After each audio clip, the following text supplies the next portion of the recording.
संत मत धारा आपकी सेवा में प्रस्तुत।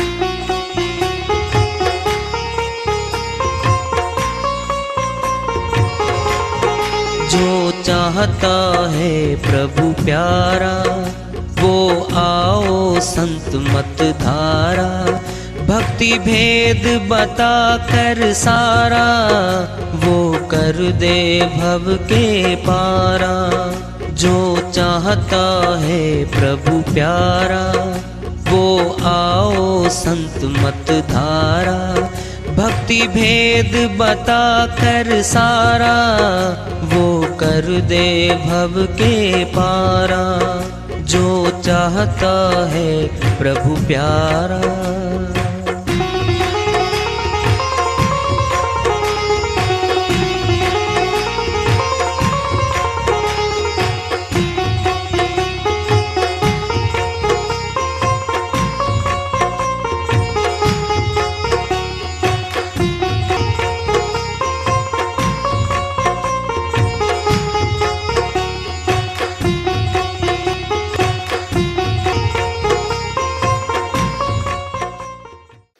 परम पूज्य सदैव स्मरणीय सदगुरु साहिब की जय हो।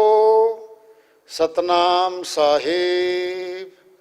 आदरणीय सर्व संतों की जय हो। उपस्थित आदर के योग प्रभु प्रेमी एवं जिज्ञासु आत्माओं, हम सभी पूर्ण पिता परमात्मा सभी सृष्टियों के रचनहार कुल मालिक हम सब के जीवन का आधार उनकी महिमा को सुनने के लिए एकत्रित हैं। मेरी सभी से अर्ज है कि मैं कोई जगत गुरु नहीं, कोई महाराज नहीं, कोई महामंडलेश्वर नहीं। मैं केवल सभी संतों की चरणों की धूल हूँ और आपका भक्ति मार्ग में सहायक हूँ। मैं अपनी सीधी साधी टूटी फूटी भाषा में, संदुकड़ी भाषा में भक्ति भेद के गूढ़ रहस्यों को उजागर करने वाले विचार आपके समक्ष रख रहा हूँ। यदि अच्छे लगे अपनाएं, नहीं तो गैर जरूरी समझकर विसार दें।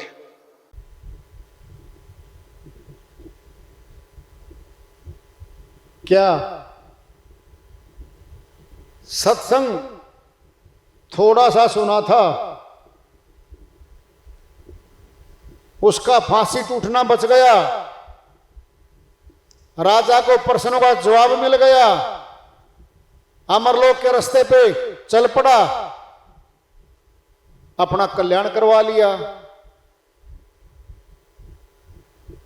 संतों तो अपने समय पर खूब प्रचार भी किया है, लोगों को अज्ञान से ज्ञान की ओर लेकर आए हैं। और आत्मा तो परमात्मा को चाहती है, मन संसार को, माया को चाहता है। जब तक मन की चलेगी, ये इस आत्मा के श्वासों को यहां जमीन खरीदवाने में, पैसे इकट्ठे करने में, मकानात बनवाने में, कोठी बंगले बनवाने में, फैक्ट्री लगवाने में, बड़े बड़े ऊंचे पद लेने में, इन श्वासों यही खर्चवाएगा और भक्ति करने से वंचित कर देगा। ये आत्मा की हार हो जाएगी, मन जीत जाएगा, फिर क्या चेतेंगे हम। मौका तो अब है चेतने का। बहन मीराबाई जी की श्रीवाणी आ रही है, भजन के माध्यम से है, उसको लेते हैं। बहन अपनी श्रीवाणी में फरमाती हैं, सुनो सुनो सुनो दयाल मारी अर्जी, अर्जी जी मारी अर्जी। सुनो सुनो दयाल मारी अर्जी, अर्जी जी मारी अर्जी। सुनो सुनो दयाल मारी अर्जी, अर्जी जी मारी अर्जी। भव सागर में बही जात हूँ। भव सागर में बही जाते हूँ। काढ़ो तो थारी मर्जी, मर्जी जी थारी मर्जी। काटो तो थारी मर्जी, मर्जी जी थारी मर्जी।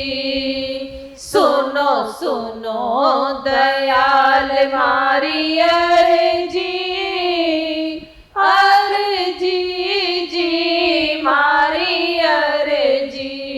यह संसार सगा नहीं कोई, यह संसार सगा नहीं कोई। मतलब यह संसार सगा नहीं कोई, यह संसार सगा नहीं कोई।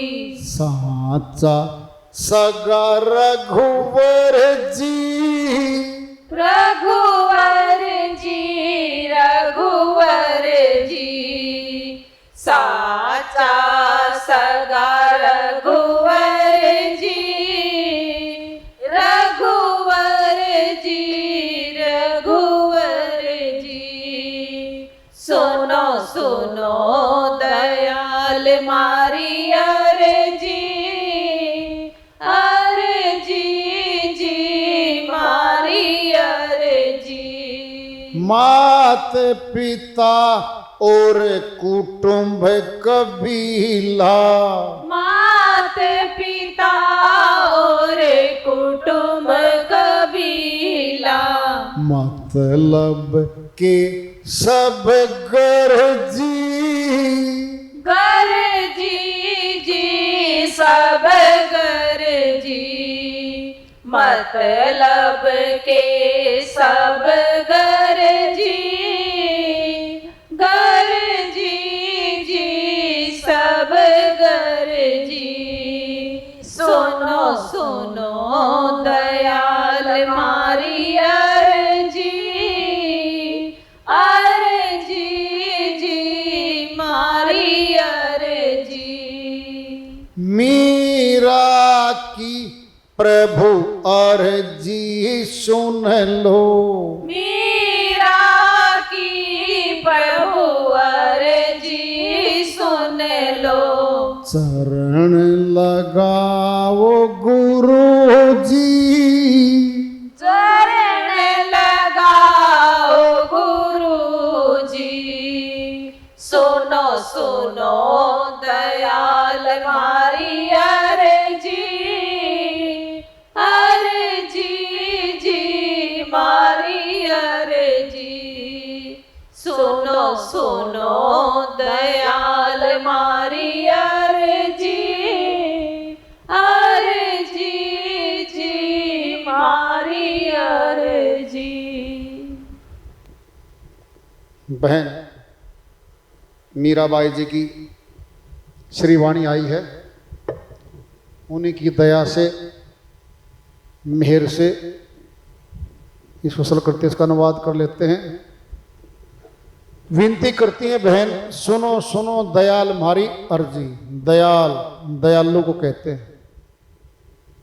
दयालु एक ही है, दो नहीं होते। वह सत्य पुरुष है। सत्य पुरुष पूर्ण ब्रह्म है, पूर्ण परमात्मा है और वही दयालु है। सत्य पुरुष को छोड़ के कोई दयालु नहीं है इस संसार में।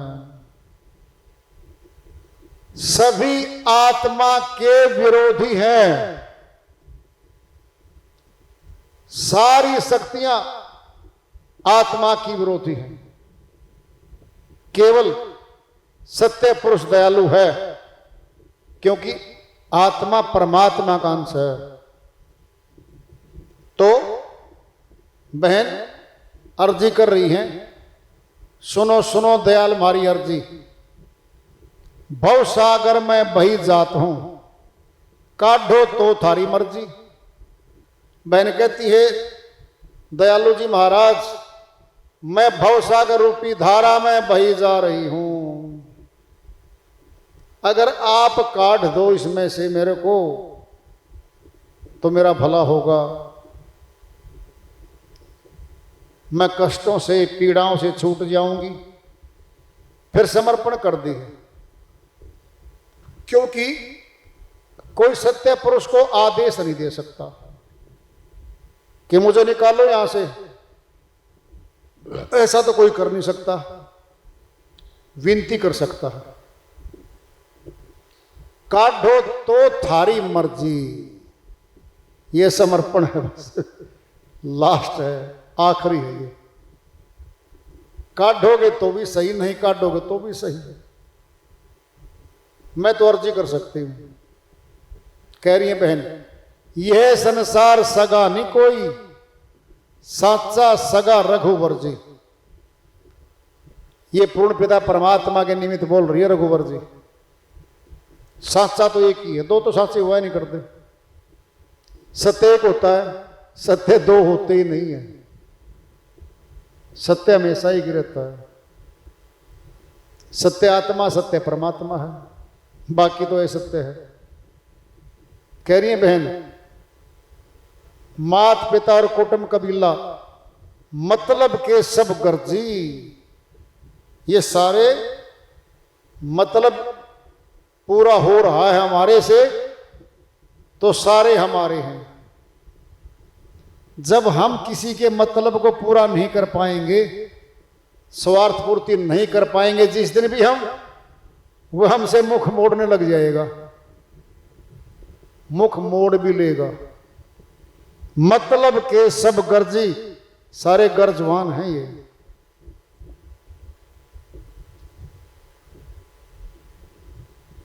ये संसार जो प्रिय सा है, सुंदर सा है, सथाई सा लगता है, ये बदल रहा है। हम ये बदल गए। 2.5-3 किलो के आए थे माता के गर्भ से, विकास होते होते कितना 2 foot, 3 foot, 5 foot, 6 foot, 6.5 foot, 7 foot, 100 kilo, 150 kilo के वजन के मनुष्य बैठे संसार में। कितने बदल गए। फिर मौत पे सब बदल जाएगा। क्या बदल गया? मुर्दा नाम रख दिया। अब केवल मुर्दा है। मुर्दा घाट ये नहीं लिखा ये फला फला का घाट है, नहीं, केवल एक हो गया, अब मुर्दा घाट है भाई।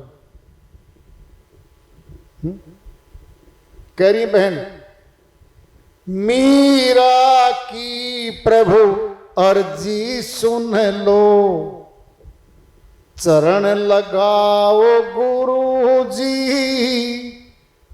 कह रही बहन, शब्द भेदी गुरु के चरणों में आस्था, श्रद्धा, विश्वास हमारा बना रहे और हमारी भक्ति में तरक्की होती रहे। बहुत बाधाएं हैं हमारी श्रद्धा भाव में। क्या क्या है? शंकाएं हैं, भ्रम है, प्रश्न है, ईर्ष्या है, द्वेष है, कपट है, क्रोध है। क्रोध भी बहुत बड़ा शत्रु है हमारा, वह भी रुकावट है हमारे मार्ग में, वो रुकावट है। दृष्टांत लो पिंड में, एक बार एक साधु जी अपने शिष्यों के साथ प्रचार करते गांव गांव जा रहे थे। एक गांव के बहुत लोग संतों के विरोधी थे, सत्संग के विरोधी थे। जो भी संत गांव में आता उसको भगा देते, वो गाली देके। तो वह साधु भी अपने शिष्यों के साथ वहां घूमते घूमते चला गया। वो सारे इकट्ठे होके आ गए। उस गांव का प्रधान भी आ गया, प्रधान उस साधु को गालियां देने लग गया, भद्दी भद्दी गालियां। साधु चुप रहा, वह गालियां देता रहा, थक गया। जब थक गया तो एक पास में खड़ा था एक आदमी उस प्रधान के साथ। वो बोला, साधु जी आपने जवाब में गालियां नहीं दी, आप तो मौन रहे हो। फिर प्रधान बोला, हाँ जी मैंने तो बहुत गालियां दी आपको, आपने कुछ भी नहीं कहा। साधु बोला, भाई सुन ले प्रधान जी, 20 वर्ष पहले ये शरीर ऐसा था, इसमें ऐसी शक्ति थी, जो तूने गालियां दी थी दुगुनी तो गालियां देता ये आदमी, और तुझे पिटाई भी तेरी कर देता। ये 20 वर्ष पहले ऐसा था। और ये संतों के पास आया, इसने मार्ग अपनाया और धीरे धीरे क्रोध बदले की भावना धीरे धीरे कम होती होती अब बहुत ज्यादा कम हो गई भाई।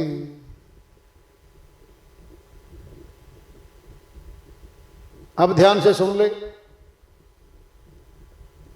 पिछले गांव में हमने सत्संग सुनाया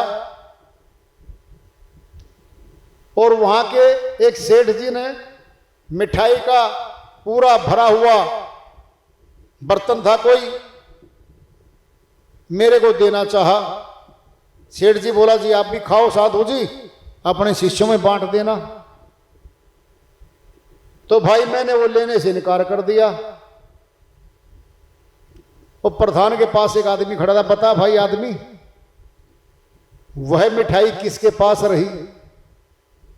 जी उस सेठ जी के पास रही। ये बता सेठ जी क्या करेगा मिठाई का? जी खुद खाएगा, अपने परिवार में बांट देगा, अपने मित्रों में बांट देगा। कहता ठीक है भाई, इसकी गालियों को मैंने स्वीकार नहीं किया। वो गालियां कहां रहेंगी? इसी के पास। फिर बांट देगा। जिसके पास जो वस्तु है वही तो देगा। इसके पास गालियां थी झोली में, इसने दे दी। और दूसरों क्या देगा? जैसे सेठ जी ने मिठाई बांट दी अपने परिवार में, ये अपने परिवार वालों को, मिलने वालों को गालियां बांट दिया क्रोध में।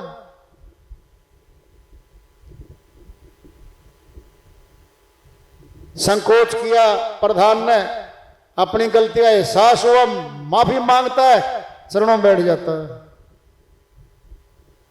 जी मैंने बड़ा अपराध किया है, आपको गालियां दी, आप मौन हो गए, आपने जवाब में कुछ भी नहीं दिया मेरे को, इतनी बड़ी शिक्षा मेरे को दे दी। वहीं माफी मांग ली और गांव में सत्संग रखवा दिया। उस साधु जी ने सत्संग किया 3 दिन गांव में, बहुत से लोगों का कल्याण हुआ। उस प्रधान जी को नाम दीक्षा हुई और वह गांव का प्रधान बोला, जी ऐसा साधु हमने आज तक नहीं मिला। हमारी गालियां सुन के भाग जाते थे यहां से साधु, आप ये कैसे पाए जो सामने डटे रहे हमारे? अरे मैं डटा नहीं रहा, मैं वैद्य हूं और आप बीमार थे। एक शरीर का बीमार होता है, एक मन का बीमार होता, मनोरोगी होता है। आप मनोरोगी रहे हो क्रोध के। तुम्हारा इलाज तुम्हारे घर वाले नहीं कर सकते थे, तुमसे डरते हैं वो, और तुमको कुछ नहीं कहते वो। ये काम मेरे को सौंप रखा मालिक ने। आप जैसे बीमारों से मिलना मेरा काम है भाई। इन क्रोध के मनोरोगियों को जो बदला लेने के लिए आतुर रहते हैं हर समय, और दूसरे को नीचा दिखाने का हर समय अवसर ढूंढते रहते हैं, उनके लिए मैं दवाई हूं। बहुत गांव के लोगों को दीक्षा हुई, अपने जीवन को संवार लिया और अपना कल्याण कर लिया।